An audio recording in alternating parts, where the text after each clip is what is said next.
नमामि धन्वन्तरिमादिदेवम्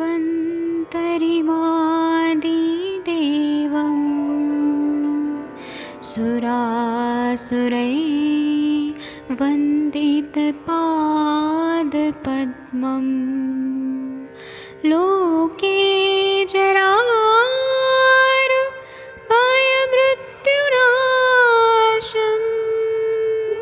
दातारमीशम्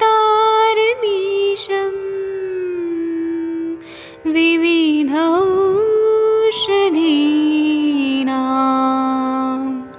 शङ्खं चक्रं जलौकां दधतं मृतघटं चारुतोर्भिश्चतुर्भिः सूक्ष्मस्वच्छादिरुद्यं शुकपरिविलसन् मौलिमं भोजनेत्रम् कालाम्बोदोज्ज्वलाङ्गं कटितटविलसत् चारुपीताम्बराढ्यं वन्दे धन्वन्तरिन्तं निखिलगदमिव प्रौढदावाग्निनीलम्।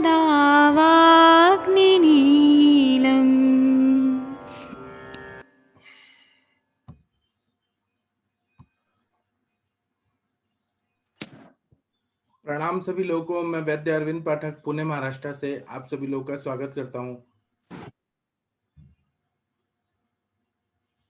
आप सब लोग सम्मानीय चिकित्सक हैं, हम सभी लोग का सम्मान करते हैं। सब लोग बहुत अच्छे हैं। आप लोग प्राउड ऑफ यू ऑल।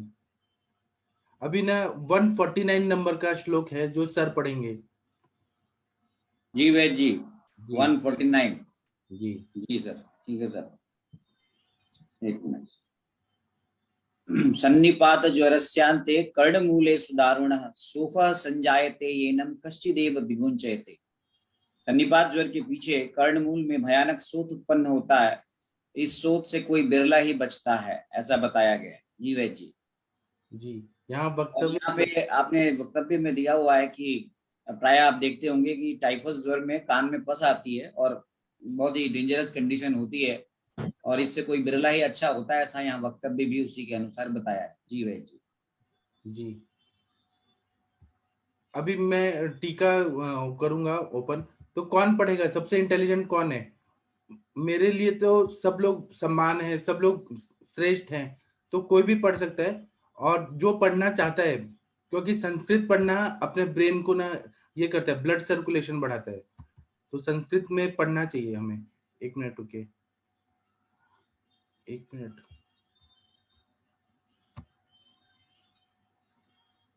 एक मिनट, मैं ये टीका वाला पेज नहीं आ रहा मेरे, मैंने अभी ओपन तो किया था।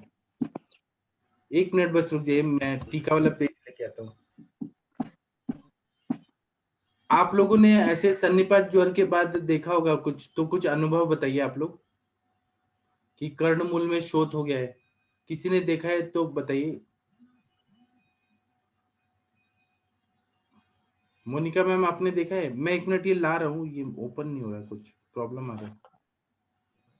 नहीं तो मोनिका मैम आप टीका वाला पेज खोल सकती हैं?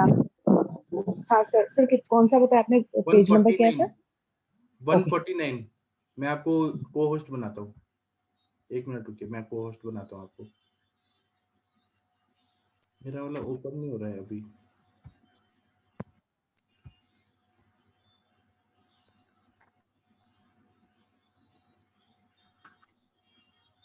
मैंने को होस्ट बना दिया आपको।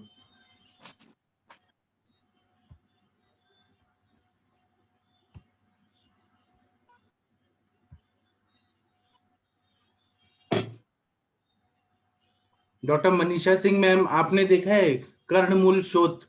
कान के पीछे बहुत बड़ा ऐसे स्वेलिंग आ गया है कोई फीवर आने के बाद। सर मॉम्स को बोल रहे हैं या और दूसरा कुछ? मम्स जैसा ही आता है, लेकिन उसमें सन्निपात ज्वर के बाद बहुत डेंजरस ऐसे यह होता है, शोथ हो जाता है। सो मतलब आपसेस नहीं होता सर? एब्सेस होता है ना, एब्सेस होता है। हाँ। किसी ने देखा है क्या ऐसे? मॉम्स तो बहुत सारे देखे हैं पर सन्निपात ज्वर के बाद। जी मोनिका मैम, आपको प्रॉब्लम हो रही है ओपन करने में? मेरा भी यहाँ ऐसे ये हो रहा है, गोल गोल हो रहा है, खुल नहीं रहा। सर मैं शेयर कर दूं? हाँ, आप शेयर कर दीजिए, मैं आपको को होस्ट बनाता हूँ, नहीं तो अच्छा मैम को हो गया। हाँ तो मैंने कर दिया सर, हाँ, हो गया। इसको थोड़ा क्योंकि बड़ा। वो पेज निकालना पड़ता है ना पूरे से। ठीक है हाँ सर अभी?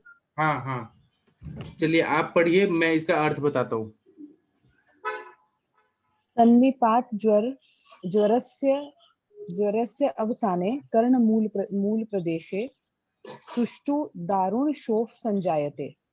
हाँ, इसका मतलब ये है कि सन्निपात ज्वर के बाद कर्ण मूल, कान का जो मूल होता है नीचे, वहां पे दारुण शोफा संजायते, एक शोथ हो जाता है, ऐसे बता रहे। येन शोफेनोत्पन्नेन कंचिदेव विमुच्यते। हाँ, ये न शोफोत, ये न शोफेनोत्पन्नेन, ये जो शोफ उत्पन्न हो जाता है, कश्चित देव विमुच्यते, कभी कभी वो ठीक हो जाता है।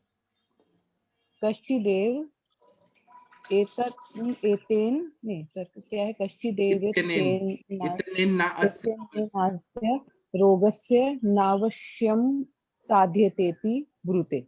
ना अवश्यम असाध्य तेति ब्रुते, मतलब कभी कभी ये ठीक हो जाता है, कभी कभी जो इस तरह का जो रोग रहता है, जो शोफ हो जाता है, ना अवश्यम असाध्यम, मतलब वो कभी साध्य रहता है, कभी ज्यादातर तो असाध्य ही रहता है, ऐसा इन्होंने कहा है।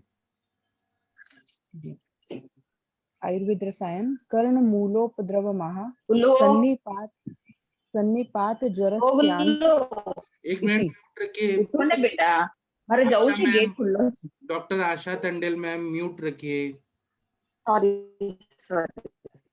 एक मिनट में सभी लोग को पहले म्यूट कर देता हूँ, नहीं तो क्या है कि जो लोग ज्वाइन हो जाते हैं ना, वो घर की आवाज सुनाते हैं। हाँ, अभी रुकिए, अभी मैं अनम्यूट का ऑप्शन दिया हूँ। हाँ, तो इसमें ऐसे बोल रहे हैं कि कर्ण मूलोपद्रव माह, ये कर्ण मूल में उपद्रव के रूप में सन्निपात ज्वर के अंत में ऐसा आ जाता है, उपद्रव के रूप में ये शोथ। ठीक है, आप इसको हटा दीजिए मोनिका मैम। अब हम 150 नंबर का श्लोक देखेंगे। कर्णमूल नाशक औषध, ये कौन पढ़ेगा? सबसे इंटेलिजेंट कौन है जो संस्कृत पढ़ना में इंटरेस्टेड है? वो वंदना मैम नहीं है क्या आज? हूँ जी। तो आप पढ़िए ना, आप हमेशा पढ़ती हैं। 150 नंबर पढ़ रही हूँ जी। हाँ, रक्तावसने रक्तावसेचने शीघ्रं सर्पिः पानैश्च तं जयेत्। प्रदेह कफ पित्तग्ने नार्वने कवल ग्रहे कर्ण मूल शोथ चिकित्सा। शोथ आरंभ होते ही उस पर शीघ्र जोंक लगवाकर रक्त निकलवाना चाहिए, घृतपान करवाना चाहिए, कफ पित्त नाशक लेप लगाने चाहिए, नस्य और कवल को धारण कराना चाहिए। जी। अब इसमें ब्रह्मानंद त्रिपाठी जी की उसमें लिखा है इन्होंने कि ज्वराधिकार का श्लोक देखें। गैरिकम पासुजम शुंठी वचा कटफल कांजिकम कर्ण शोथ हरो लेपा सन्निपात ज्वरे भ्रशम। अन्य योगों का भी प्रयोग करें। जी भाई जी, आप जहाँ बैठिए वहाँ कोई भजन हो रहा है क्या, या शब्द? जी शब्द बज रहे। आप क्या गुरुद्वारा के पास बैठिए? नहीं हमने वो गार्डन में स्पीकर लगा रखे, फिर थोड़ा थोड़ा कुछ भी मंत्र वगैरह बजाते रहते हैं उससे। जी जी, अच्छा लग रहा है। तो इसमें ये बता रहे हैं कि जो कर्णमूल शोथ होता है, इसमें दूषित रक्त का है इन्वॉल्वमेंट, इसलिए रक्त मोक्षण करना है। फिर सन्निपात ज्वर है तो इसमें अग्निकोप को भी ध्यान रखना है और तीनों दोषों का भी शमन करना है और उपद्रव को भी ठीक करना है, तो घृतपान कराना सर्वश्रेष्ठ रहता है। और कफ पित्त नाशक प्रदेह का प्रयोग करना है, नस्य का प्रयोग करना है, कवल ग्रह उसका प्रयोग करना है। अभी इसी को हम लोग वहां ट्राइजेमिनल न्यूरल्जिया का जो इन्होंने बताया था, वहां तो ऐसा शोथ नहीं होता है, लेकिन ट्राइजेमिनल न्यूरैल्जिया में उसी स्थान पे ऐसी चिकित्सा हम लोग कर सकते हैं कि रक्त मोक्षण करें, घृतपान कराएं, कफ पित्तनाशक प्रदेह का प्रयोग करें। वहां पे वायु का इन्वॉल्वमेंट रहता है ट्राइजेमिनल न्यूरैल्जिया में, तो वायु का शमन करने वाले प्रदेह नस्य कवल ग्रह से शांत कर सकते हैं। अब मैं तो ये जिस ऑर्डर में लिखा है उसी ऑर्डर में करवाना चाहिए ना?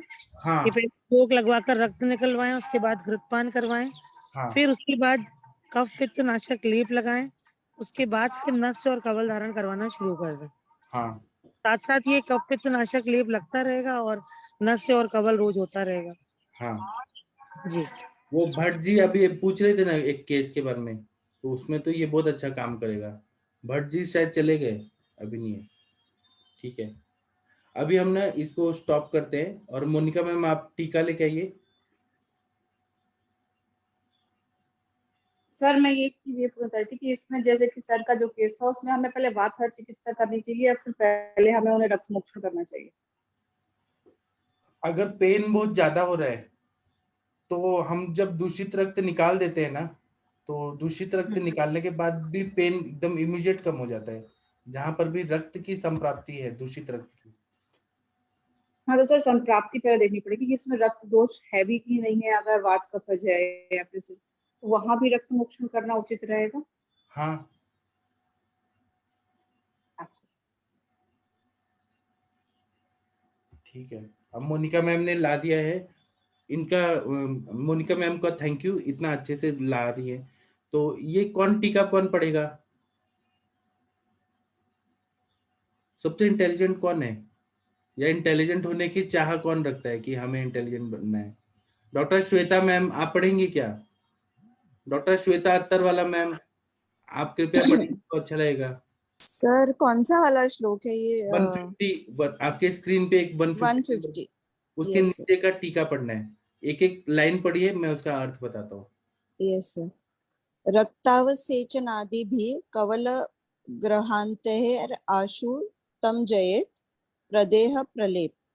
जी, इसमें बोल रहे हैं कि जब कर्णमूल शोथ हो जाता है, सन्निपात ज्वर के बाद उपद्रव स्वरूप हो जाता है, तो उसमें रक्तावसेचन मतलब दूषित रक्त को निकाल देना है, आदि ये सब करना है। और कवल तक जो ये सारी चिकित्सा बताइए कि रक्तावसेचन करना है, सर्पी पान मतलब घी का पान, फिर प्रदेह, कफ पित्तनाशक लेप, नावन नस्य और कवल ग्रह, इतना तक ये सबको हमें जीतना है उसको। और यहाँ पर ये शब्द है ना कि तम जयेत, हमें जीतना है, हमें एक्सपेरिमेंट नहीं करना है, ट्रायल नहीं करना है, हमें जीतना ही है। प्रदेह मतलब प्रलेप लगाना है। अब आयुर्वेद रसायन पढ़िए। Yes sir. कर्णमूल औषधम आह रक्तावसेचनैरिति वंगसेने तु ज्वर श्लोक 532 गैरिक पांसुज शुंठी वचा कटफल कांजिकम कर्णशोथ हरो लेप सन्निपात ज्वरे भृशम इति। हाँ, अब इसमें ऐसे बोल रहे हैं आयुर्वेद रसायन में हिमाद्री जी बोल रहे हैं कि रक्तावसेचने इति, रक्तावसेचने ये शब्द से ये बता रहे हैं कि कर्णमूल का जो उपद्रव होता है, वहां पे शोथ होता है, उसकी औषधि इस तरह से रहती है। ये इन्होंने बता दिया, ये चिकित्सा क्रम में है कि रक्तावसेचने शीघ्रम सर्पीपान, शीघ्रम शब्द बोला है, रक्तावसेचन तुरंत करके फिर सर्पीपान तुरंत कराना है। ये क्रम का भी बहुत ज्यादा महत्व है। तो फिर प्रदेह, कफ पित्तनाशक लेप, नावन नस्य और कवल ग्रह करना है। उसके बाद में वंगसेन का इन्होंने एक वो दिया है, रेफरेंस दिया है वंगसेन ग्रंथ में जो लिखा है कि गैरिक इनका लेप लगाना है, गैरिक लेना है। पांशुजम का मतलब क्या है, एक बार देखिए कौन सा द्रव्य है। फिर शुंठी लेना है, बचा लेना है, कटफल लेना है और कांजी लेना है। इनको मिक्स करके जहां पे कर्ण शोथ है वहां पे लेप लगा देना है। तो वो लेप इतना प्रभावशाली है कि सन्निपात ज्वर को पूरी तरह से ठीक कर देता है। सन्निपात ज्वर के वजह से जो कर्णमूल शोथ है उसको ठीक कर देता है। ये पांशुजम अगर आप लोग देखेंगे तो आपको मिल जाएगा और मुझे भी बताइएगा। सर ये वो घड़े के टुकड़े को तो नहीं बोलते हैं, क्योंकि शायद पहले भी पढ़ा है हमने ये। मैंने भी पढ़ा है लेकिन मेरे को कंफर्म देखना पड़ेगा पांशुजम किसको बोले। हम पांशुजम तो वैसे धूल को बोलते हैं, डस्ट टाइप में। नीचे धूल लिखा से है बना, रेका नेत्र। 500 ज मतलब धूल से बना, मिट्टी से बना। हाँ अच्छा, गैरिक भस्म लेना है और धूल लेना है। अच्छा, साफ किया हुआ धूल, शुंठी, वचा, कटफल, कांजिक। जी ठीक है, मोनिका मैम इसको हटा दीजिए। वे जी ये गैरिक पिसा हुआ पतला एकदम गैरिक का मतलब तो नहीं है पासुजम? हाँ ये संस्कृत में इसका क्या मतलब हुआ, वो करके देख लेते हैं। हाँ, लेकिन कर्णमूल शोध के पेशेंट आएंगे तब ना देखेंगे। अच्छा वे जी मुझे एक बात बतानी थी। एक पेशेंट आया था, उसके पीछे पीठ पर अच्छा खासा एक स्वेलिंग था हाँ और काफी दिन से वो ठीक नहीं हो रहा था, वो कहीं कहीं दवा ववा लेकर आया था। तो मैंने क्या करा था कि हरीतकी और शुंठी का चूर्ण, थोड़ा सेंधव लगा के उसको बोला लेप लगा उस पे और आपका मांसपाचक दिया, और उसका मैंने फोटोग्राफ भी खींचा था पहले, और बाद में उसका पूरा स्वेलिंग चला गया और थोड़ा सा एक्सुडेट निकला लास्ट में, और अभी वो पूरा हील हो गया। अरे वाह, जी इसलिए तो हम बोलते हैं वंदना मैम बहुत ही इंटेलिजेंट है। मैम लंप की तरह से था। हाँ लंप सा था मतलब वो, और एकदम एक जगह पर स्थिर था, ऐसा नहीं था कि मूवेबल हो। मैंने अच्छा, और उसका मतलब ओपनिंग नहीं थी। ओपनिंग नहीं थी, लेकिन बाद में फिर उसमें से कुछ एक्सुडेट भी निकला और वो एकदम क्लीन हो गया और स्वेलिंग भी चली गई। मैडम और भी एक बार रिपीट करेंगे? है जी। वो जो मेडिसिन जो लगाए आपने, एक बार रिपीट कर देंगे? बस केवल हरीतिकी का चूर्ण और सेंधव लगाया, थोड़ी शुंठी डाली थी उसमें, जी उसको मिक्स करके और उसको लगवा दिया था वहां पे, जी। और मांसपाचक दिया केवल।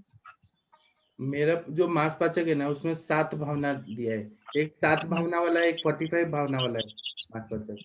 तो वो जितना भावना रहता है वो उतना ज्यादा इफेक्टिव रहता है। नॉर्मली ये जो बाजार में मिलते हैं मांसपाचक वो उसमें भावना नहीं दिया जाता है। तो अभी ये आ रहा था ना ऐसे कर्णमूल शोध करके, तो मुझे एकदम याद आया कि हाँ, ठीक है भाई जी, थैंक मैं यू भाई जी। आज आपको ना वो काय चिकित्सा येगो जोशी की किताब भेज रहा हूँ, फिर आप जी देखिए, पढ़ेंगे तो आप बोलेंगे क्या आयुर्वेद है, मतलब इतना सिंप्लीफाई करके उसमें सब दिया है। थैंक यू भाई जी। ठीक है, ये 151 नंबर का श्लोक कौन पढ़ेगा? इसमें रक्त मोक्षण का महत्व बताया है। यहाँ पर सबसे इंटेलिजेंट कौन है? सर मैं पढ़ देती हूँ। अच्छा, आप इंटेलिजेंट है। हाँ आप। नहीं सर, इंटेलिजेंट नहीं। प्रणाम सर, प्रणाम सभी लोगों को। हाँ सर कौन सा पढ़ना? 151। हाँ कर्ण मूल में शिरा मोक्षण। शीतोष्ण स्निग्ध रुक्ष रुक्षाद्य ज्वरो यस्य न साम्यति शास्त्रानुसारी तस्याशु मुंच्वेदहो क्रमात् शिराम। शीत उष्ण स्निग्ध एवं रुक्ष आदि चिकित्सा से भी जिस रोगी का ज्वर शांत नहीं होता है, उसका ज्वर शाखा में फैला होने के कारण इसमें क्रमशः भुजा में शिरा मोक्षण करें। वक्तव्य: शाखा रक्तादय त्वचा बाह्य रोगायनम। यहाँ पर केवल रक्त ही अभिप्रेत है। क्रमशः पहले एक भुजा में शिरा मोक्षण करें और फिर दूसरी भुजा में करें। जी, आप एक बार ये श्लोक को फिर से पढ़िए ना। आपने श को स बोला, छ छ ऐसे वो हो जाता है कई बार। आप एक बार शुद्ध उच्चारण करिए। ठीक ठीक सर, कोशिश करती हूँ। शीतोष्ण स्निग्ध रुक्षाद्य ज्वरो। ऐसे आवाज ज्यादा नहीं। हाँ, शीतोष्ण स्निग्ध रुक्षाद्य ज्वरो यस्य न शाम्यति शाखानुसारी तस्याशु मुंचेदहो क्रमात् शिराम। जी अब सही पढ़ा आपने। वो स और श हो जाता है सर, आपस में गड़बड़ हो जाती है। तो इसमें बोल रहे हैं कि ना हमने शीत चिकित्सा किया, उष्ण चिकित्सा किया, उससे भी फायदा नहीं हो रहा, स्निग्ध चिकित्सा किया, रुक्ष चिकित्सा किया, उससे भी नहीं ठीक हो रहा है, और फिर ज्वर जो है वो शाखा में फैल गया, तो इसमें रक्त दुष्टि बहुत ज्यादा हो गई। तो हमें इसलिए भुजा से कुबैटल फोसा से हमें सिरा मोक्षण करना चाहिए, बराबर है ना? हमें रक्त मोक्षण करना चाहिए, एक भुजा से पहले निकालें या फिर दूसरी भुजा से करें, तो फिर ज्वर शांत हो जाता है। और कर्णमूल शोध के लिए तो ये रक्त मोक्षण करना बहुत ज्यादा महत्वपूर्ण है। आप लोग का कुछ ऐसे अनुभव है क्या कि ज्वर या कोई ऐसे कहीं पर रक्त मोक्षण से व्याधि ठीक हो गया? कुछ अनुभव है तो कृपया शेयर करिए। हाँ सर, अभी मेरा एक पेशेंट था, गाउट का पेशेंट था, उसको बहुत पेन हो रहा था, तो मैंने उसको रक्तमोक्षण किया तो 80% सिर्फ फायदा हो गया पेन में। जी। और कैसा रक्त कैसा निकला, कौन से कलर का था? रक्त है ना सर, डार्क मरून जैसा निकला। और आपने कैसे किया, मतलब सिरावेद किया कि जलों का? नहीं, सिरावेद किया पैर में से। तो उसमें से एयर बबल्स निकल रहे थे? बबल्स बहुत निकले थे सर, बहुत। हाँ, ऐसे फिर वही में वायु गया था और वही पेन कर रहा था। ड्रिंक्स पीते हैं ना तो पूरे ऐसे पूरे कैसे बबल आते हैं, ऐसे पहले तो निकले थे, फिर धीरे धीरे बंद हो गए। मैडम आपने नीडल प्रिक करके छोड़ दिया या सिरिंज से ड्रॉ किया ब्लड? नहीं, मैं वीडियो भेजूंगी उसका, वो डायरेक्ट हम आईवी सेट से करते हैं ना, इसीलिए। तो कितने ml तक निकला ब्लड? निकला ना ब्लड तब तक मैंने निकलने दिया, और उसके अपने आप ही स्टॉप हो जाता है, फिर धीरे धीरे धीरे फिर तब बंद किया, क्योंकि दूषित रक्त होता है ना, जितना होता है वो निकल जाता है, फिर अपने आप ही स्टॉप हो जाता है। एक्चुअली बहुत कम ब्लड निकलने के बाद भी बंद हो गया। मैं 2 बार नीडल से किया, बाद में सिरिंज से ड्रॉ करने किया। मैम ऊपर से आपने बांध के रखा था क्या? मैं ऊपर से बांध के रखा था टॉर्निक से? हाँ, वो तो बांध के ही रखते हैं। ये बांध के रखना चाहिए क्या सर? हाँ, बांध के रखते हैं तो भी कोई प्रॉब्लम नहीं होती है, फिर छोड़ देना है, निकल जाए ब्लड पूरा हो जाए तो। अश्विनी जी पूछ रहे हैं कौन सा केस था, क्या चीज का केस था? गाउट है सर इसको कई सालों से। तो क्या पूरे उंगलियों में पूरा रेडनेस था? हाँ सर, उसको यूरिक एसिड भी आता है, बहुत पहले का पेशेंट, वो मैं हॉस्पिटल में थी तब भी आता था, अब मेरे पास आया था अभी। तो सर उसको बहुत दर्द होता था, इतना दर्द होता था ना पैरों में, ऐसे उसको खुद ही होता था कि ऐसे में पंचर करके ब्लड वहां से निकाल दो सर, पेशेंट को ही ऐसा होता था। और सर मेरी एक भारती है ना, उसके पास एक वो कुष्ठ का पेशेंट था, 1 साल से वो दवा दे रही थी, लेकिन क्या है कि उसमें वो पूरा बाहर ऐसे निकल जाती है ना, स्किन ऐसे आ जाता है बाहर सब दोष, ऐसा हुआ था। फिर हमने सोचा कि क्या किया जाए उसका, तो फिर मैंने बोला कि वो प्रच्छन्न कर्म हम कर दे, तो सर प्रच्छन्न कर दिया ना उनने, 3-4 बार किया होगा, तो फिर अब वो बहुत अच्छा है, क्योंकि सब दोष ऊपर निकल आए थे। तो फिर उसको कितनी भी मेडिसिन दो तो भी ठीक नहीं होता है, तो फिर सर प्रच्छन्न से अभी बहुत। यही चीज इन्होंने ये बोला है कि जो भी हम शीत उष्ण स्निग्ध रुक्ष सब चिकित्सा कर रहे हैं, तब भी कोई बीमारी ठीक नहीं हो रहा है तो रक्त मोक्षण करना है, और खासकर कर्णमूल शोथ में तो बोला ही है। क्योंकि रक्त निकल जाएगा तो ही, कितनी सारी मेडिसिन देते हैं तो भी फायदा नहीं होता है, रक्त मोक्षण से तुरंत ही सर लाभ होता है। हाँ, और आपने कहा मेरी भारती, वो आपकी भारती नहीं है, वो पूरे आयुष दर्पण की भारती फ्रेंड है। है ना सर। और वो क्यों नहीं आती है इधर, भारती पटेल मैम क्यों नहीं आती है? अभी सर उसको टाइम ही, अभी दवा बना रहे हैं ना तो टाइम ही नहीं मिलता है पूरा। वो केवल आपकी नहीं है ऐसा मत बोलिए, हमारी वो नहीं है। संडे को सर मैं बुलाऊंगी, हमारा सेशन होता है ना उसमें, उसने 3 बजे। हाँ हाँ हाँ हाँ, तो बोलेंगी सर पेशेंट के कैसे एक्सपीरियंस होते हैं। हाँ प्रणाम सर, हम लोग भी हाँ बोलिए। हेलो, हाँ सरोज मैम बोलिए। हाँ बोलिए। सरोज, आपने विरेचन या स्नेहन पूर्वक करवाया था क्या कुछ रक्त मोक्षण के पहले? स्नेहन कुछ करवाया था? रक्त मोक्षण के पहले तो ऐसे करवाती हूँ मैं, घी दे देती हूँ और मालिश और स्टीम। ओके। हाँ, वो करने से बहुत अच्छा होता है। कभी कभी पेशेंट घी नहीं ले सकता है तो भी इसको स्नेहन और स्वेदन तो ऊपर से कर ही देना है, तो बहुत अच्छा ब्लीड, वो सब दोष ऐसे पूरे बॉडी में स्नेहन स्वेदन किया जाए तो बहुत अच्छा रहता है। कभी आपके पास टाइम ना हो, पेशेंट तैयार ना हो, तो जहाँ भी पैर में रक्त मोक्षण करना है तो वहाँ स्नेहन और स्वेदन कर दीजिए, तो ही क्योंकि वहाँ मेरा भी एक पेशेंट था। हाँ जी, 2 मेरा के।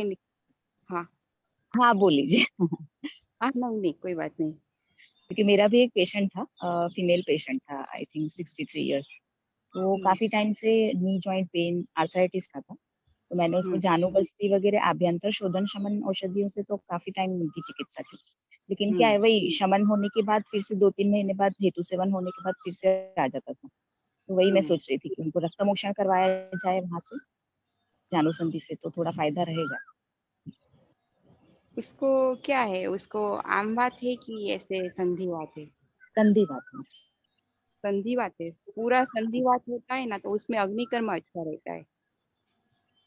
जी मैडम, मेरा अभी अब अग्निकर्म का तो सेटअप नहीं है, सिर्फ पंचकर्म ही करवाती हूँ। अग्निकर्म करने के लिए क्या सेटअप चाहिए? कुछ नहीं चाहिए तो वो जो सर। नीडल वगैरह चाहिए ना, नीडल कॉटरी नहीं चाहिए। सेटअप चाहिए, ओटी खाती। और आपके कुछ नहीं है, आप एक आराम से होता है, एक शलाका लेके आइए और मोमबत्ती को गर्म करके और फिर अग्निकर्म कर दीजिए, ज्यादा सेटअप जी नहीं। सर, मैंने कभी किया नहीं है इसलिए थोड़ा देख के करना ये पड़ेगा। बोलिए कि किया नहीं है, मैं आपको लाइव दिखा दूंगा। जी सर। हाँ, कोई सेटअप की हाँ जरूरत। वो सर कोई पिनाकिन करके है ना सर, पिनाकिन हमारे गुजरात के ही है पिनाकिन भाई, वो हाँ हाँ मैंने उनके काफी वीडियोस देखे हैं, तो हाँ, अभी सोच रही हूँ करवाऊंगी। आप करिए, आप बहुत अच्छा करेंगे। कर्म तो रक्त मोक्षण से भी इसी है। हाँ इस- ठीक है, और किसी को कुछ बोलना है तो। सर रुद्रसी में रक्तमुक्षण कब करना चाहिए, किस कंडीशन में? गुरुदशी में हाँ हम लोग तो करा देते हैं, हम लोग अग्निकर्म भी कराते हैं गुरुदशी में, महामाश तेल का महाविष गर्भ तेल का बस्ती देते हैं। और रक्त मोक्षण कब करना चाहिए? जी जब जी, सब दवाइयों से नहीं फायदा आप कभी भी करिए ना, उसमें क्या है, जलाओ एनी गलत। स्टेज कर सकते हैं सर।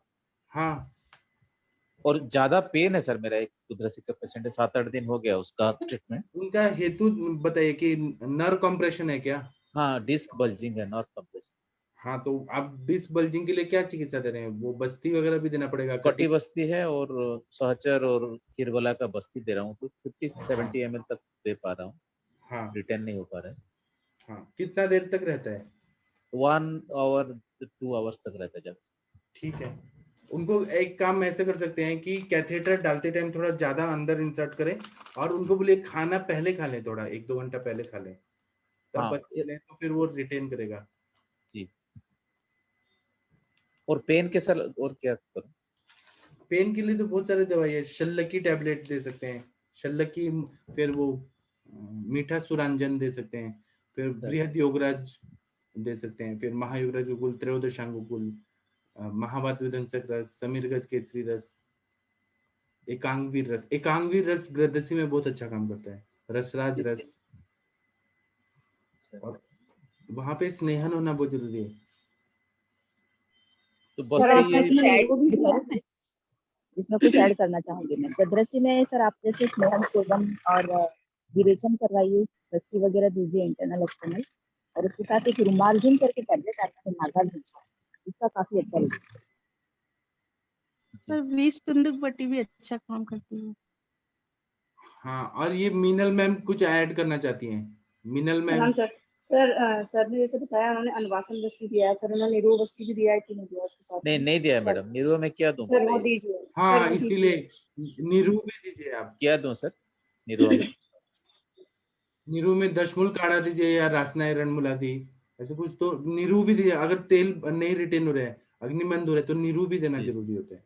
तो दसमूल काढ़ा में घी ऐड करूं या तेल भी कुछ करूं सर?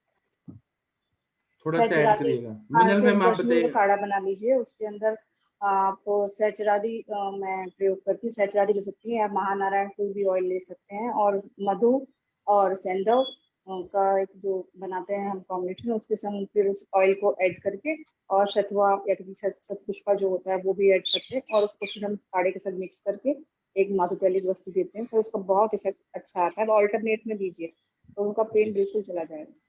ठीक है, शतपुष्पा का कॉल का देना है मैडम? हाँ, वो कल के फॉर्म में यूज करते हैं जी, ये 700 900 हाँ। ml ऐसे अगर वो कुछ। रिटेन नहीं कर पा रही, आप करें वो रिटेन नहीं करी तो 500 से शुरू करिए पहले, 500 उनको दीजिए, 500 के 5-10 मिनट्स होल्ड करके वो उनको वॉशरूम जाने के लिए बोलिए, फिर उनकी कैपेसिटी बढ़ती जाएगी तो आप 700 तक की दे सकते हैं। जी ठीक है, मैं ये करता हूँ। Thank you. प्रभात सर, शिरावेद आपने कहाँ से किया था? मैं ये एंकल में क्या था? जानु संधि के ऊपर उसके पॉइंट्स बताए ना, जानु संधि के 4 अंगुल ऊपर और 4 अंगुल नीचे बताए। अच्छा अच्छा। और अगर इसमें ना आप थोड़ा सा मतलब कई बार तो ऐसे फ्रंट ही हम लोग देखते हैं, लेकिन क्योंकि वेन का पीछे से सर्कुलेशन वहाँ पे होता है, तो उसके पीछे की साइड में अगर हम ये लेते हैं तो जल्दी फायदा होता है। जी, मैंने जो किया था मैडम वो गाउट का केस था, गाउटी आर्थराइटिस। नहीं, अभी आप गिडरसी पूछ रहे थे ना? गिडरसी में मैं करना चाहता हूँ, नहीं किया अभी तक, तो जानू हाँ, गिडरसी का पॉइंट बताया। ठीक है।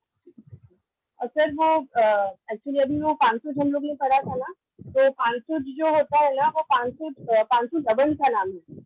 और जो मैडम बता रही थी ना वो धूली, वो उसको सिर्फ 500 बोलते हैं। 500 यानी धूली, और जो 500 है वो 500 लवण नाम से आता है, रोमकम, 500 लवण रोमकम। अष्टांग हृदय में हम लोग ने पढ़ा था 10 चैप्टर में, तो वो लवण के रूप में आता है, लवण है।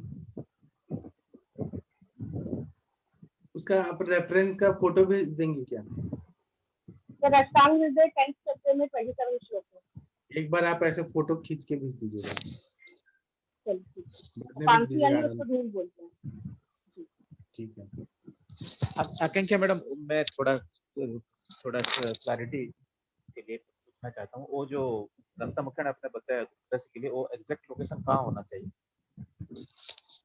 सर उसका लोकेशन जो हम लोग ने शिशु संहिता में पढ़ा है, तो शिशु संहिता में उसका लोकेशन जानु अंगल की 4 अंगुल ऊपर और 4 अंगुल नीचे ऐसे बताया है, पिरामिड। वो तो वो विद्या कर्म बोला ना? हाँ, विद्या कर्म। जी, ठीक है। और हाँ। इसमें अगर हम पीछे की बैक साइड लेते हैं ना तो ज्यादा फायदा होता है, क्योंकि वेन की ये गिडरसी जो है हमको पीछे से पूरा वो वेन होती है ना, तो इसलिए हाँ। वहां पे हम पीछे साइड लेते हैं, क्योंकि ऐसे श्लोक में स्पेसिफाई तो नहीं किया है, लेकिन अगर पीछे की तरफ लेते हैं तो अच्छा फायदा होता है। Popliteal region. जी जी, थैंक यू।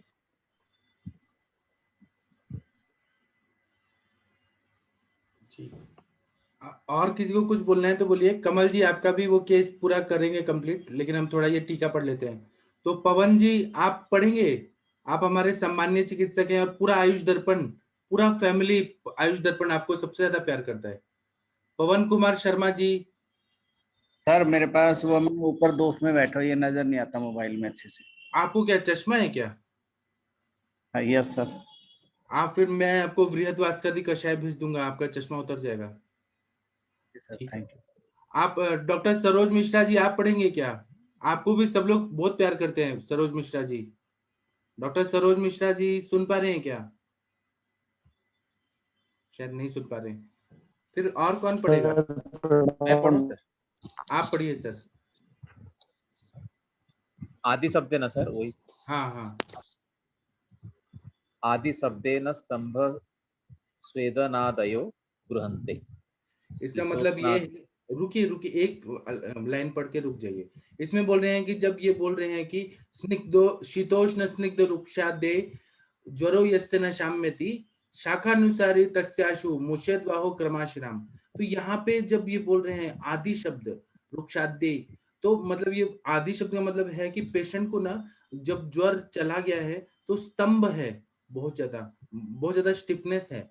और इसमें ना नहीं सॉरी, मैं बोलने में गलत हो गया। इसमें इसका मतलब यह है कि शीतोष्ण स्निग्ध रुक्षादे, तो शीत चिकित्सा किया, उष्ण चिकित्सा किया, स्निग्ध चिकित्सा किया, रुक्ष चिकित्सा किया। आदि जो शब्द है इसका मतलब है कि हमने स्तंभन चिकित्सा दिया और स्वेदन चिकित्सा दिया, उससे भी वो नहीं ठीक हो रहे हैं। आदि शब्द है स्तंभन स्वेदनादेव गृह्यन्ते, इन सबसे भी नहीं ठीक हो रहा है। फिर आगे पढ़िए। शीतोष्णादिभिः उपक्रमेर्या यथाय पृथक वात पित्त श्लेष्म संसर्ग सन्निपात ज्वर प्रशमनैः सम्यक् प्रयोजितेर्ज्वरे यस्य नरस्य सम न गच्छति तस्य शाखानुसारित्वा द्वैतोर्वाहो क्रमात् एकैकस्मिन् न युगपत् द्वयोर्भुजयोः शिरा मुञ्चेत्। इसका मतलब ये है कि हमने चिकित्सा दिया, शीत चिकित्सा दिया, उष्ण चिकित्सा दिया, आदि उपक्रमे यथायथ, जैसे जैसे बीमारी है वैसे वैसे हमने शीत चिकित्सा, उष्ण चिकित्सा, स्निग्ध चिकित्सा, रुक्ष चिकित्सा, स्तंभन चिकित्सा, स्वेदन चिकित्सा, ये सब दिया। पृथक वात पित्त श्लेष्म संसर्ग, अलग अलग वात पित्त कफ है या फिर संसर्ग है, दो दो दोष, वात पित्त पित्त कफ वात कफ, या सन्निपात है वात पित्त कफ, इन सब का हम लोग ज्वर प्रशमने सम्यक, जैसा हम लोगों को चिकित्सा की जरूरत है वैसे हमने दिया, सम्यक प्रयोजिते ज्वरो यस्य नरस्य शमन न गच्छति, तब वह ज्वर ठीक नहीं हो रहा है, शम न गच्छति, तस्य शाखानुसारित्वाद हेतुर बाह्यो क्रमात्, हमें शाखानुसारी ये ज्वर हो गया है और तो उसको ध्यान में रखते हुए बाह्यो क्रमात्, एक बाहु से मतलब पहले रक्त निकालना है फिर दूसरे बाहु से निकालना है, एक एक अस्मिन् न युगपत द्वे भुजो शिरामुचेत, न युगपत मतलब दोनों हाथों से एक ही बार नहीं निकालना है, एक एक अस्मिन् मतलब एक से पहले निकालना है और फिर दूसरे से निकालना है, ऐसे हम बोल रहे हैं। न युगपत द्वयोर भुजो सिरा मुंचित, वहां से रक्त मोक्षण मतलब सिरा वेद करके या कैसे भी रक्त मोक्षण करना है। शाखा शब्देनात्र केवल रक्त विचक्षितम न मासादय। हाँ, शाखा शब्द का मतलब यहाँ पे शब्देनात्र केवल रक्त विक्षितम न मासादय, यहाँ पे शाखा शब्द जब बोल रहे हैं तो ये ज्वर जो है ये शाखानुसारी जब बोल रहे हैं तो इसमें रक्तगत हो गया है ज्वर, इसमें मांस आदि को नहीं लेना है हमें कि मांस में ज्वर चला गया या किसी और में गया, इसमें केवल रक्त तक वो पूरा व्याप्ति हो गई है, इसको ध्यान में रखना है। अतएव रक्तस्येव चिकित्सानुवाच मुंचेत क्षीरमिति। हाँ, इसका मतलब ये है कि यहाँ पे रक्त में ही चिकित्सा के लिए उवाच कहा है, मुंचेत शिरामिति, इसलिए सिरा वेद करने के लिए इन्होंने कहा है, रक्त को ही ध्यान में रख के यहाँ चिकित्सा करना है। मासा जाना ही शस्त्र क्षाराग्नि कर्मादि चिकित्सा, अगर मांस आदि में वो ज्वर चला गया है तो उसमें शस्त्र कर्म करना पड़ता है, शार कर्म अग्नि कर्म आदि चिकित्सा करते हैं। अब मांस में अगर ज्वर चला गया है तो वहां पे मांस की दृष्टि के सारे सिम्टम आएंगे, विकृति वहां देखिए, शस्त्र कर्म शार कर्म अग्नि कर्म आदि चिकित्सा करते हैं। तस्मात् शाखा शब्देन रक्तस्येव ग्रहणयुक्त, इसलिए शाखा शब्द से यहाँ पर रक्त का ही, रक्तस्य एव ग्रहणम युक्तम, इसलिए शाखा शब्द जब बोलते हैं तो रक्त को ही हमें ग्रहण करना है। प्रभात जी, आपने कल इतना बढ़िया पढ़ा था सन्निपात वाला, तो मुझे अनुरिता मैम बार बार बोल रही हैं कि मुझे भी पढ़ना है, जैसे प्रभात जी पढ़े थे, वो आपसे इतना इंस्पायर हो गए हैं, वो बोल रही है मैं और पढ़ूंगी आपसे, एक बार आप फिर से बोलिए सेशन में पढ़ना है। आप इतना बढ़िया पढ़े, सच में आपने अनुरिता मैम को इंस्पायर कर दिया। अभी अनुरिता मैम है नहीं, क्रिकेट खेलती हैं, ठीक है, मतलब आपने इतना अच्छा पढ़ा था, ठीक है। ये आयुर्वेद रसायन पढ़ना है जी। रक्तस्राव साध्य चरमा शीतोष्ण स्निग्ध रुक्षादिरेति। हाँ, तो ये जो शीत उष्ण स्निग्ध रुक्षादि ये शब्द जब इन्होंने बोला है ये श्लोक में, इसका मतलब है कि रक्त स्राव करने से ये साध्य हो जाता है ज्वर। ये आह मतलब कहा है, आहू कहा है, आगे शाखा रक्तादय स्वक्त बाह्य रोगायन ही सा। तो जब ये शाखा शब्द बोलते हैं तो हिमाद्री जी अपना मत बता रहे हैं, इसमें रक्त आदि और त्वचा ये बाह्य रोगायन होते हैं, रोगों के स्थान होते हैं, बाह्य जो रहते हैं उसको ग्रहण करना चाहिए। तदनुसारी तव्यापी, तो उस हिसाब से जो व्याप्त रहते हैं जो दोष, उस हिसाब से चिकित्सा समझ के फिर। एक मिनट, मुझे इसको ये करना है, नीचे करना है। हाँ, अब ये आगे पढ़ लीजिए इस साइड में। ज्वरे से अथ विषम ज्वर आपको दिख रहा है? हाँ। ना, नहीं दिख रहा? इस साइड, पेज के इस साइड देखिए। हाँ, अभी आया। हाँ, अथ विषम ज्वर तत्र समनान्याः कलिंगका इति। हाँ, तो अब विषम ज्वर जो रहता है, विषम ज्वर में शमन के लिए कलिंग का मतलब इंद्रियव आदि का प्रयोग करना है। संग्रहे तु अष्टांग हृदय अष्टांग संग्रह चिकित्सा अध्याय 1 में ये बता रहे हैं। कलिंग मतलब इंद्रियव, इंद्रियव को कलिंगक बोलते हैं। कलिंग कलिंग मतलब क्या होता है कि जो पर्वत पहाड़ के ऊपर आता है उसको, आप इंद्रियव को देखिए, वो कलिंगक पर्याय नाम है। संग्रह हेतु चिकित्सा स्थान अध्याय 1 पटोल इंद्रयव रिष्ट भद्रमुस्ता मृताद्वयम् हाँ सारिबा रुकिए द्वितय रुकिए पाठा। रुकिए रुकिए हम लोग विषम ज्वर का ज्यादातर ये क्या पढ़ते हैं? रस पाचक, रक्त पाचक, मांस पाचक, मेदो पाचक, अस्थि मज्जा पाचक। ये चरक और वाग्भट में हमने वैसे पाचक देखे हैं। तो ये विषम ज्वर में अष्टांग संग्रह में वो पाचक न बता के इन्होंने अपने कुछ योग बताए, जैसे कि संतत ज्वर होता है, फिर सतत ज्वर होता है, अन्यदुष ज्वर होता है, तृतीयक होता है, चतुर्थक होता है। तो ये अष्टांग संग्रह में इन्होंने रस पाचक के लिए इन्होंने मतलब इनका अपना मत है कि पटोल लेना है, इंद्रियव लेना है, अरिष्टक लेना है, भद्रमुस्ता मतलब मुस्ता लेना है, अमृता द्वयम 2 तरह की गुडुचि। अब अमृता जो है वो 2 तरह का होता है। अमृता हम गुडुचि को भी बोलते हैं, हरितकी को भी बोलते हैं। तो ये गुडुचि भी लेना है, हरितकी भी लेना है। ये इनका रस पाचक है, संग्रहकार का, वृद्ध भागवत का। फिर आप रक्त पाचक पढ़िए अब। सारिबा द्वितय पाठा त्रायंती कटुरो। हाँ, अब ये बोल रहे हैं 2 तरह की सारिबा होती है, श्वेत सारिबा, कृष्ण सारिबा। और पाठा हो गया त्रायंती नाम की वनस्पति, और कुटकी ये हो गया रक्त पाचक इनका। पटोलारिष्ट मृत्वी का सम्यक त्रिफला वृषा जी, इसमें आप मांस पाचक बता रहे हैं कि पटोल लेना है, अरिष्टक लेना है। अरिष्टक मतलब नीम होता है ज्यादातर, तो नीम लेना है, पटोल लेना है। मृद्वी का मतलब किशमिश लेना है, सम्यक नाम की वनस्पति, त्रिफला लेना है, और वृषा नाम कौन सी है वनस्पति को, वो वृषा लेना है। ये इनका मांस पाचक हो गया। चंदनो सीर धान्याब्द गुडुचि विश्व भेषजम। हाँ, अब इन्होंने मेदोपाचक बताया है। चंदन लेना है, उशिर लेना है, धान्यक लेना है, अब्द का मतलब क्या है, और गुडुचि लेना है, और शुंठी लेना है। आप लोग अष्टांग संग्रह खोलेंगे ना, तो इसमें अभी हमें त्रिफला वृषा का मतलब क्या है, अडुलसा है क्या? एक बार देखिए आप लोग। चंदन, उशिर, धान्याब्द, गुडुचि, विश्व भेषजम, ये मेदोपाचक हो गया। सर शाम्यक क्या है? सम्यक नाम की वनस्पति आती है ना, आप उसमें देख के बताइए हमें अष्टांग संग्रह में। वृषा द्रवंती लिखा है यहाँ पे। वृषा क्या लिखा है? द्रवंती। द्रवंती, अच्छा।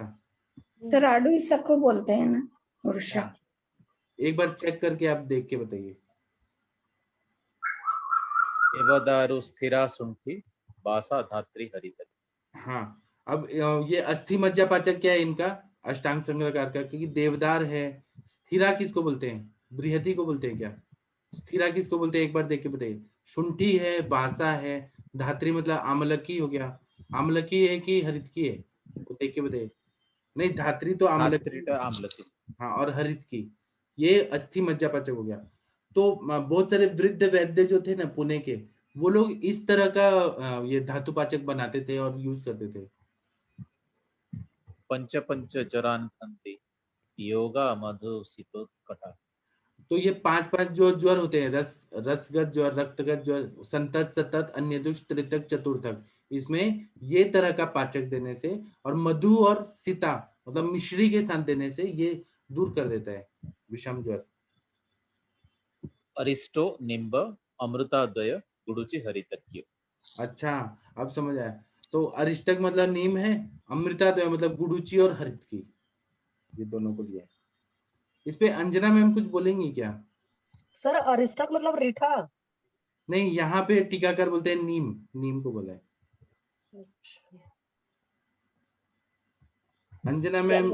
हाँ सर, नमस्कार सर, सभी लोग को नमस्कार सर। बहुत ही स्पेसिफिक इन्होंने बता दिया है कि अगर कर्णमूल में शोथ हो रहा है तो फिर उसको हमें जो है स्पेशली जो है वो किसी न किसी तरह हमें रक्त को बाहर निकालना है। तो फिर वहाँ पे हम उसको रक्त को बाहर निकालने के लिए अपने जो है रक्त मोक्षण वाली क्रिया कर सकते हैं। और ऐसा मैंने देखा है, ऐसा पेशेंट सर मैंने देखा है जब मैं इंटर्नशिप में थी और मैं नाइट ड्यूटी करती थी। दिन में हम लोग हॉस्पिटल्स में रहते थे, अपने कॉलेज में रहते थे, और नाइट में हम लोग थोड़ा सा नर्सिंग होम्स वगैरह ज्वाइन किए हुए थे। तो सर मैं ऑन ड्यूटी थी रात में और एक पेशेंट आया और उसको चारपाई पे लाया गया और वो चारपाई पे लाके, और हमको सब वो था कि अगर आपको पेशेंट बहुत सीरियस लगेगा तो उसको आपको बहुत अंदर नहीं लेना है, जैसे वो गाड़ी पे आए या गाड़ी से में ही उसको चेक करिए या एम्बुलेंस में ही चेक करिए, अगर वो लेने लायक नहीं होगा तो उसको भेज दीजिए। जस्ट हमने BMS कंप्लीट किया था और इंटर्नशिप था और वो पेशेंट आया था और उसकी उसकी जो हिस्ट्री थी वो हिस्ट्री यही थी कि उसको बहुत बुखार था, और बुखार होने के बाद उसके पूरा जो नीचे का जो एरिया था मम्स वाला जिसे हम लोग कहते हैं, वो एकदम बहुत स्वेलअप हो रहा था और पेशेंट को एकदम ऐसा लग रहा था कि वो सांस लेने में उसको बहुत दिक्कत है या वो सांस नहीं ले पा रहा है।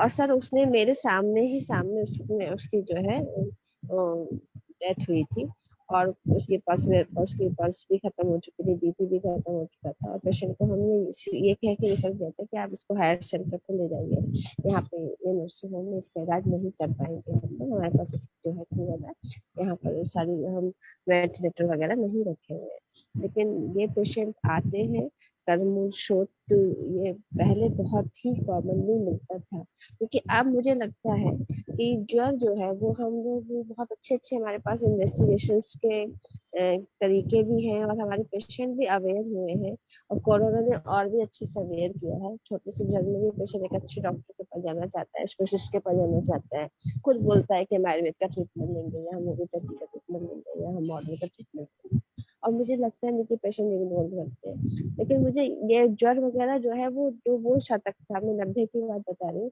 उसमें लोग बहुत ज्यादा ध्यान नहीं दे पाते थे। क्रॉनिक फीवर के पेशेंट बहुत आते थे, अरे सब फीवर ही तो हुआ है, ज्वर ही तो हुआ है, ठीक हो जाएगा, और ऐसे केसेस में कॉम्प्लिकेशंस भी बहुत होते थे। तो मैंने वो केस देखा है, आज आपने जब मुझे ये वाला लेसन पढ़ा तो मुझे वो एकदम पिक्चर क्लियर हो गई, और वो पेशेंट रियली एक्सपायर हो गए थे और उनकी एज भी बहुत ज्यादा नहीं थी, 55 या 56 के आसपास उनकी एज थी। उनकी फैमिली एकदम बहुत परेशान थी, क्योंकि वो नर्सिंग होम के पास ही रहते थे, इसलिए उनकी सारी पुरानी हिस्ट्री हम लोगों ने ली थी, जाके घर मिले थे तो सारी बातें बताई गई थी। दूसरी बात दूसरी बात सर, जो आप इतने अच्छे से जो अभी हमने ये पढ़ा भी, तो हमने जो ये चाहती है हमारे पास रक्तपाचक जो चरक वाला था, विषम जल वाला हम लोग पढ़ते थे, लेकिन एक हमारे पास समानांतर बहुत अच्छे से एक कॉम्बिनेशन है, क्योंकि ये भी आपको बाकी है, लेकिन इसको भी हम लोग एक शॉर्ट में अपने पास बना के रखेंगे, तो मुझे लगता है कि जितनी भी मेडिसिन हमारे पास, और जनरली सारी मेडिसिन मिल भी जाती है, एक दो मेडिसिन को छोड़ के, अगर हम भाव प्रकाश खोल के उससे पूरे पर्याय वगैरह से ढूंढ लेंगे और इसको बना के रखेंगे, तो ये बहुत ही अच्छा एक कॉम्बिनेशन होगा हम लोग के पास चिकित्सा करने के लिए। और एक हमारा होना चाहिए कि एक रक्तपाचक के साथ साथ में एक उसका भी हमारे पास एक दूसरा, क्योंकि हर पेशेंट को, हम जैसे पेशेंट आते हैं हमने उनको दे दिया रक्तपाचक लगातार दिया, तो कहीं ना कहीं हमें अल्टरनेटिव मेडिसिन की भी जरूरत पड़ती है, हमें लगता है कि अब हमें इसको चेंज करना है, तो हम ये मेडिसिन वहाँ पे यूज कर सकते हैं। और बाकी तो रक्तमोक्षण तो बड़ा बेस्ट है, जैसे अभी बात हो रही है तो रक्तमोक्षण चिकित्सा तो हमने अभी सुश्रुत में भी पढ़ी थी, अष्टांग संग्रह हृदय का ही चैप्टर से पढ़ी थी, तो उसमें सुश्रुत का भी वो देखा था, और रक्तमोक्षण और जो हमारे स्पेशली गदसी का भी बहुत अच्छे से डिस्कशन हुआ, कांचन मैम ने बहुत अच्छे से बताया, पांडे सर का केस था, तो बहुत अच्छा लगता है सर, क्योंकि बातें जब डिस्कस होती है प्रैक्टिकली तो एक स्फूर्ति सी आ जाती है, लगता है हाँ अब ये पेशेंट मिलेगा तो इसको ऐसे करेंगे, और एक नई युक्ति बन के चिकित्सा सामने हम लोग करते हैं, और बहुत अच्छा रिस्पॉन्स मिलता है। Thank you very much sir, बहुत और अच्छा मैम आपको क्या कहना है, प्रभात जी कैसा पढ़ रहे थे? बहुत अच्छा पढ़ते हैं सर तो लगता है जैसे कि एकदम बिल्कुल वो उसको एक वर्ड को बहुत क्लियरली पढ़ते हैं, और सबसे बड़ी बात है कि बहुत अच्छे से धैर्य पूर्वक सर पढ़ते हैं, हाँ, रुक और जाते हैं, अगर शब्द हाँ नहीं बोल पा रहे हैं तो रुक जाते हैं जी थोड़ा। हाँ, वो क्लियर करके ही उसको पढ़ते हैं, ये बहुत अच्छी बात है सर हाँ। बहुत बहुत मुबारक हो आपको, कांग्रेचुलेशन सर, बहुत अच्छा कल लगता है। मैम बोले, अनुरिता प्रणाम। मुझे बार-बार बोल रही थी कि आपने उनको बोला मुझे भी पढ़ना है, वो मुझे भी अभी वो खेल के आ जाएंगी, जब थोड़ा उनका क्रिकेट मैच वाली प्रैक्टिस थोड़ी कम हो जाएगी, बंद हो जाएगी, तब आएंगी फिर पढ़ेंगी। नहीं, अभी उनको यहाँ प्रैक्टिस पढ़ना है, सबके सामने पढ़ना है। हाँ सर वही ना, तो अभी मॉर्निंग आवर्स में चल रही है ना प्रैक्टिस, जब वो प्रैक्टिस कंप्लीट कर लेंगी एक आध, उसके बाद जब फ्री होंगी तब फिर पढ़ेंगे हम लोग के साथ जी। और अंजना मैम आप जाइए मत, कमल जी का कुछ डाउट है, कमल मैम आप हैं क्या? हाँ सर। Good morning ma'am. कर लीजिए वो मैम से। जी जी जी बताइए। मैम एक लड़की है 15 साल की, तो वो पित्तज प्रकृति की है और थोड़ा सा खाने में फास्ट फूड रखती थी और जो आहार व्यवहार में थोड़ा सा गड़बड़ा है उसका। तो अभी उसकी कंप्लेंट ये थी कि 6 मंथ पहले उसको मेंसेस नहीं आई, मानो नवंबर से उसको मेंसेस नहीं आई और अभी वो मेरे पास आई थी, मेंसेस नहीं आई इसलिए। तो मैंने उसका यूएजी करके बोला तो उसमें पीसीओडी और बल्कि ओरीज थी। पेशेंट को मैंने विड्रॉल के लिए रजि प्रवर्तनी, चंद्र प्रभा, कांचनार दिया और कुमारियासव दिया था।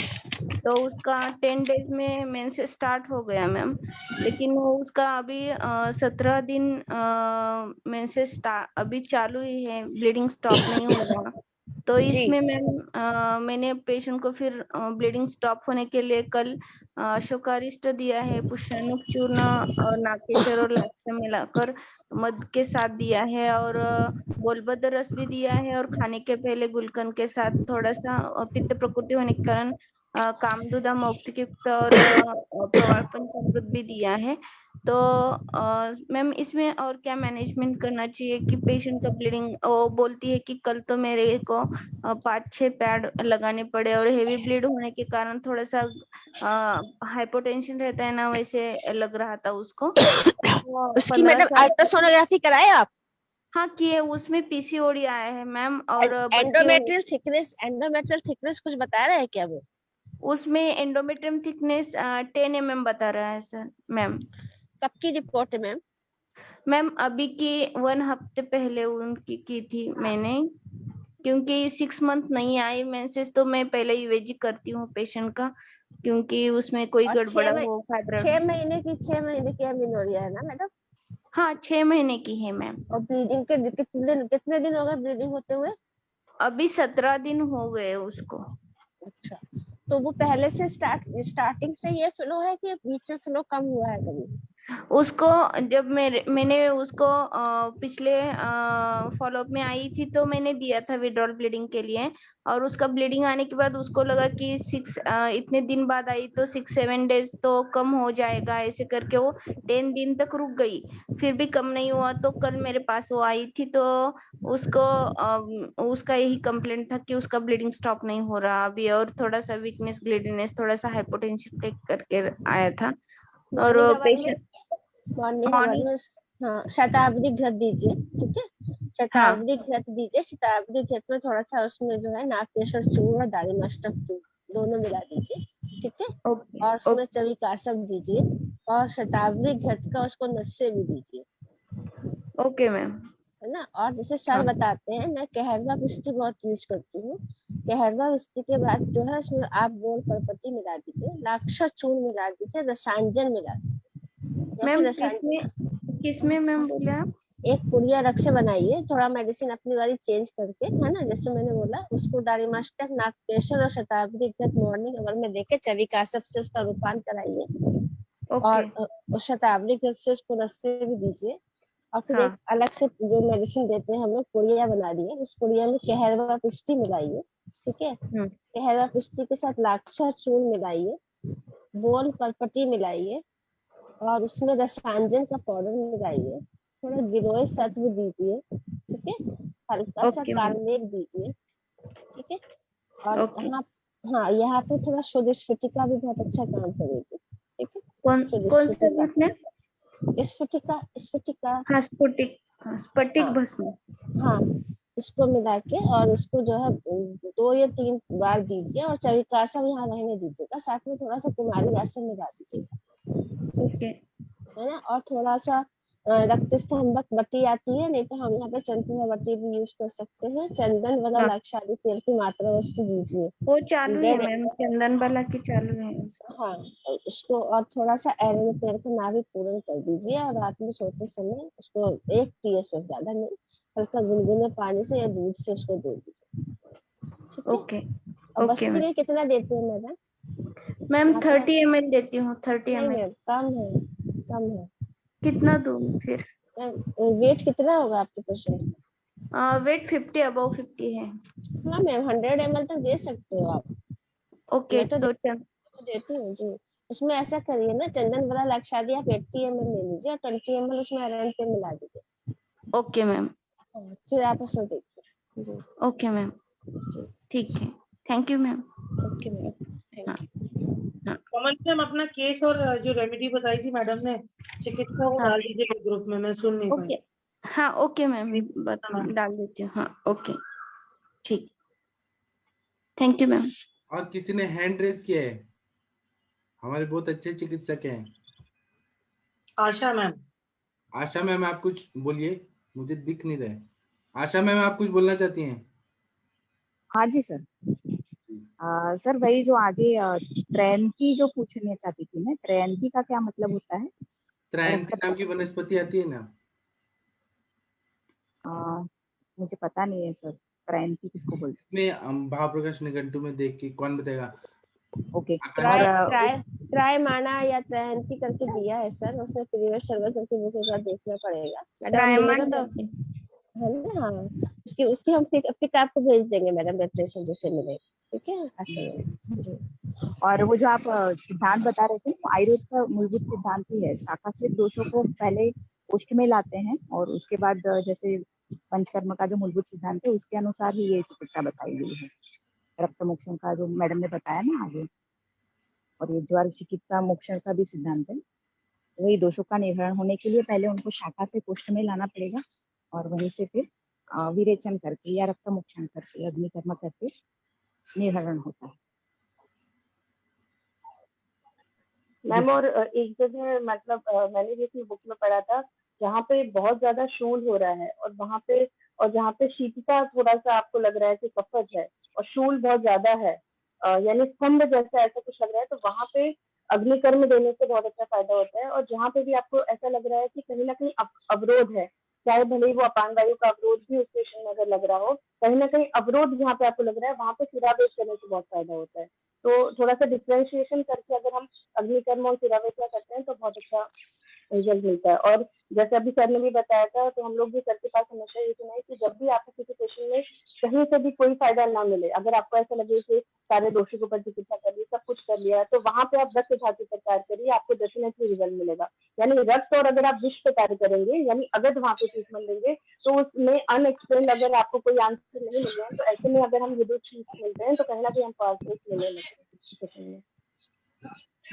जी सर एक मेरा डाउट था सर, एक फीमेल पेशेंट है, एज 26 है, और उसको सर करीबन 3 महीने पहले 30% बर्न हुआ था। वो इलेक्ट्रिसिटी से हुआ था, बर्न हुआ था। वो पेशेंट कंटिन्यूसली एडमिट है। उसका सर एक ही इशू है कि उसको करीबन 2-2.5 महीने से सर उसकी वॉमिटिंग नहीं दिख रही है। अभी वो एडमिट है पेशेंट, और तो वॉमिटिंग आपने ये देखा आम कितना ज्यादा है या फिर उनको क्या तो मैंने पेशेंट को नहीं देखा है, मतलब अभी वो सिर्फ वॉमिटिंग के लिए इतना ज्यादा पेशेंट परेशान है कि वो चल भी नहीं पा रही है, कुछ भी सिप लेती है उसको वॉमिटिंग हो जाती है, तो उसको ड्रिपिंग चालू रहती है on end of on end of. तो मैंने अभी पर्सनली पेशेंट को नहीं देखा है, लेकिन स्टिल अभी सर उसमें फ्लेब है पेशेंट में, क्योंकि बर्न के पेशेंट थी, तो उसका आर्म सिक में थोड़ा सा कुछ ना कुछ रह गया है सर। तो इसके लिए सर मैंने अभी उसमें आपको मैंने आम पाचक वटी भेजा है ना, आम पाचक वटी दीजिए, ठीक है। रस पाचक दे दीजिए और ना लंघन कराइए। उनको केवल बोलिए मंड पी के और यूश पी के रहना है। जब तक भूख नहीं लगे नहीं खाना है। बॉडी नहीं मांग रही है, नहीं खाना चाहिए तो नहीं खाना चाहिए। और एक बार यूरिया क्रेटिनिन भी चेक कर दीजिए। यूरिया क्रेटिनिन बढ़ने से भी वॉमिटिंग होती है। और फिर कुछ पर्टिकुलर वॉमिटिंग के लिए कुछ दे सकते हैं? उसमें आप मिश्री और इलायची का पाउडर दे दीजिए चाटने के लिए, और त्रिफला को जला के उसका राख, त्रिफला मशी दे दीजिए, या मोरपंख को जला के उसका राख, मयूर पिच्छा मशी दे दीजिए, या फिर नारियल का जो रहता है ना, वो ऊपर का जो वो रहता है बाल, उसको जला के और उसका मशी दे दीजिए शहद के साथ। नारियल से तो भी बहुत अच्छा फायदा हो जाएगा। और प्रवाल पंचामृत, और भूख लगना शुरू हो गया है तो जो खील होता है हमारा लाही, साटे तांदुल का लाही, वो ना वो दूध में उसको पहले पीस के पाउडर बना के और दूध के साथ और बताशा के साथ दे दीजिए खाने को, तो छर्दिक नहीं। Okay sir. तो मैंने अभी उसकी आहार योजना में एक्चुअली सब मूंग और लाजा का ही उसमें अभी चेंजेस किए हैं, क्योंकि वो खाना खाते ही उल्टी हो जा रही है। और सर इसमें मैंने खतरी निग्रहण और इसमें पटोलादी गल मैंने जो में आया है वो आम मतलब ज्वर में आया है, तो वो आम पाचन भी करेगा और वॉमिटिंग के लिए भी बताए थे इंजेक्शन, तो मैंने अभी सर इसमें ये दिया और शीत में पिछला क्योंकि अभी स्लेट थोड़ा सा लग रहा था, बाकी फिर सर नेक्स्ट टाइम में ये सब ऐड करती हूँ इंजेक्शन। और उनको जबरदस्ती खाना नहीं खिलाना है, खाना खाएंगे बॉडी एक्सपेल कर रहा है, बॉडी को नहीं चाहिए वो। Thank you sir. जी, अब मोनिका मैम से हम रिक्वेस्ट करेंगे कि मोनिका मैम रुद्राष्टक पढ़ दीजिए और पवन जी आप शांति पाठ कर दीजिए। आप लोग हमारे श्रेष्ठ चिकित्सक हैं, सम्मानीय चिकित्सक हैं आप लोग। जी बोलिए ना मैम। शीरबला 101 आवर्ती नस से दूंगी, मैं अपने बेटे को स्टार्ट करने जा रही हूँ। करिए ना, करिए ना। जी आप भी करेंगे तो आपका जाएगा। जी बेटे पर ही स्टार्ट करने जा रही हूँ आज। ठीक है, करिए, हमें बताइएगा। तो ठीक है, मोनिका मैम और पवन जी हम आपको बुलाते हैं, आप लोग भारत के श्रेष्ठ चिकित्सक हैं। मोनिका मैम आप करके, फिर पवन जी आप शांति पाठ कर दीजिएगा प्लीज। Ji sir. जी। नमामि शमीशाननिर्वाणरूपं विभुं व्यापकं ब्रह्मवेदस्वरूपं निजं निर्गुणं निर्विकल्पं निरीहं चिदाकाशिमाकाशिवासं भजेऽहं निराकारमोङ्कारमूलं तुरीयम् गिराव्यानुगोपीतमीशं गिरीशं करालं महाकालिकालं कृपालं गुणागारसंसारपारं नतोऽहं तुषाराद्रिशङ्काशगौरं गम्भीरं मनोभूतकोटिप्रभाश्रीशरीरम् गुणमौलिकल्लोलिनी चारुगङ्गा लसद्भालुबालेन्दुकण्ठे भुजङ्गा चलत्कुण्डलं शुभ्रनेत्रं विशालं प्रसन्नाननं नीलकण्ठं दयालम् मृगाधीशचर्माम्बरं मन्दमालम् प्रियं शङ्करं सर्वनाथं भजामि प्रचण्डं प्रकृष्टं प्रगल्भं परेशम् अखण्डम् अजं भानुकोटिप्रकाशम् त्रयशूलनिर्मूलनं शूलपाणिं भजेऽहं भवानी पतिभावगम्यम् कलातीत कल्याण कल्पान्तिकारी सदा सच्चिदानन्ददाता पुरारी चिदानन्द सन्दोहमोहापहारी प्रसीद प्रसीद प्रभो मन्मथारी न यावदुमानाथ पादारविन्दम् भजन्ति हलोके परिवानराणाम् न तावत् सुखं शान्ति सन्तापनाशम् प्रसीद प्रभो सर्वभूतादिवासम् न जानामि योगं जपं नैव पूजाम् न तोऽहं सदा सर्वदा शम्भुतुभ्यम् जराजन्म दुःखो घटातप्यमानम् प्रभो पाहि आपन्नमामीश शम्भो प्रभो पाहि आपन्नमामीश शम्भो।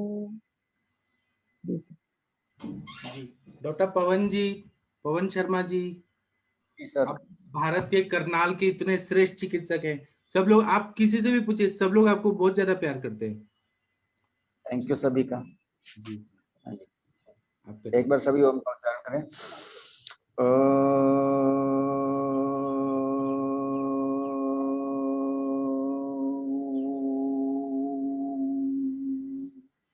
ओम गुरुर्ब्रह्मा गुरुर्विष्णु गुरुर्देवो महेश्वर गुरुर्साक्षात् परब्रह्म तस्मै श्री गुरवे नमः। तस्मै श्री गुरवे नमः। ओम ब्रह्मा मुरारी स्त्री पुरांतकारी भानु शशि भूमि सुतो बुधस्य गुरुश्च शुक्र शनि राहु केतवे सर्वे ग्रह शांतिकर भवन्तु। सर्वे ग्रह तुष्टिकर भवन्तु। ओम जो शांति अंतरिक्षगम शांति पृथ्वी शांतिरापः शांतिरोषधया शांति वनस्पतया शांति विश्वे देवा शांति ब्रह्मा शांति सर्वगम शांति शांतिरेव शांति सामा शांतिरेधि। ओम शांति शांति शांति। ओम। सभी वैदगणों को नमस्कार। सबका दिन शुभ हो, सबका दिन मंगलमय हो। जी प्रणाम सभी लोगों को। अब हम शाम को मिलेंगे। प्रणाम सभी लोगों को। प्रणाम पवन जी आप प्रणाम कल पवन शाम सर, को मनीषा नहीं थे। मैम। जी क्या मैम? प्रणाम सभी को, प्रणाम, थैंक यू। प्रणाम मैम, प्रणाम, थैंक पवन यू जी सो आप कल मच। शाम को नहीं थे, मुझे तो बहुत याद आ रही थी आपकी। आप हमारे सर, साथ रहते हैं तो लगता है कि कोई तो है हमारे साथ। सर टाइम नहीं लगा था। ठीक है तो हम शाम को मिलेंगे। प्रणाम सभी लोगों को। थैंक यू, धन्यवाद। प्रणाम।